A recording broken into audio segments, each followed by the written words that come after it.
এক ছিল ছোট্ট মেয়ে রিনা। সে খুব হাসিখুশি আর খুব কৌতূহলী। প্রতিদিন স্কুলে যাওয়ার পথে সে আকাশের রঙিন বেলুন দেখে ভাবত, ইস, যদি একটা জাদুর বেলুন পেতাম। সাউন্ড, হাওয়ার হালকা শব্দ। একদিন দুপুরে রিনা বাড়ির সামনে দাঁড়িয়েছিল। হঠাৎ উপরের দিক থেকে একটা ঝকঝকে নীল বেলুন নিচে নেমে এল। বেলুনের মাথায় সোনালি অক্ষরে লেখা, আমাকে শক্ত করে ধরো, আমি তোমাকে দেখাবো পৃথিবীর রং।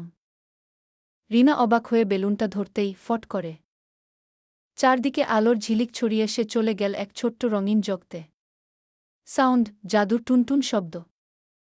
সেখানে সব ফল নিজেরাই কথা বলে, ফুল নাচে আর পাখিরা গান গায়। একটা মিষ্টি বুদ্ধিমান কাঠবিড়ালি এসে বলল, কাঠবিড়ালি, স্বাগতম রিনা।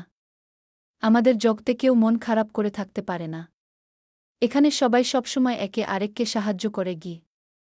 রিনা হাসল। সে দেখল একটা ছোট পাখি উড়তে চাচ্ছে, কিন্তু ওর ডানা ভিজে গেছে। রিনা তৎক্ষণাৎ গিয়ে বলল, চল, আমি তোমাকে তুলে দিই।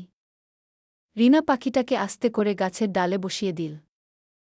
পাখিটা আনন্দে গান গেয়ে বলল, ধন্যবাদ রিনা, তুমি সত্যি দয়ালু। হঠাৎ জাদুর বেলুনটা আবার ঝিলমিল করে উঠল। বেলুন। রিনা, তুমি আজ শিখলে ছোট একটা সাহায্য কারো জন্য বড় খুশি হতে পারে গু। এক পলকে রিনা আবার নিজের বাড়িতে ফিরে এল। কিন্তু তার মুখে ছিল বড় একটা হাসি। কারণ সে জানে, দয়া করলে পৃথিবী আরও সুন্দর হয়। বর্ণনাকারী।